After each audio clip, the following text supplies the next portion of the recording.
कर्मों का कर्ज वक्त के किसी भी मोड़ पर चुकाना पड़ता है, चाहे वो इंसान हो या जानवर। एक परिवार में एक कुत्ता था जिसे परिवार का हर सदस्य दिल से चाहता था, परंतु वह कुत्ता हमेशा एक कोने में चुपचाप उदास बैठा रहता था।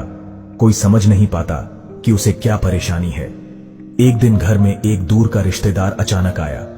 जैसे ही वह घर में दाखिल हुआ, वह कुत्ता पहली बार तेजी से दौड़ा और उस व्यक्ति के पास जाकर पूंछ हिलाने लगा, मानो उसे बरसों से जानता हो। परिवार के सभी लोग हैरान थे, आखिर यह बदलाव क्यों?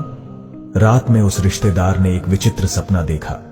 उसके दिवंगत पिता सपने में आए और बोले, बेटा, जब मैं जीवित था इस परिवार से मैंने एक कर्ज लिया था, परंतु उसे चुकाने से पहले ही मेरी मृत्यु हो गई। मेरी आत्मा उस कर्ज से मुक्त नहीं हो सकी और अब मैं इस परिवार का कुत्ता बनकर अपने कर्मों का हिसाब चुकाने के लिए वर्षों से यहां हूं। बेटा, उस कर्ज को चुका दो ताकि मेरी आत्मा को शांति मिल सके। अगली सुबह वह व्यक्ति उलझन में था।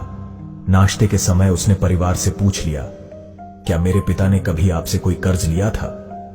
परिवार के मुखिया ने गंभीरता से सिर हिलाते हुए कहा, हां, पर उनकी मृत्यु के बाद हमने इसे माफ कर दिया था।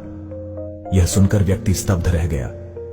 सपने की सच्चाई अब स्पष्ट हो चुकी थी। उसने तुरंत उस कर्ज को चुका दिया। कर्ज के चुकते ही कुछ ऐसा हुआ जिसने सबको चौंका दिया। वह कुत्ता उसी दिन मृत्यु को प्राप्त हो गया।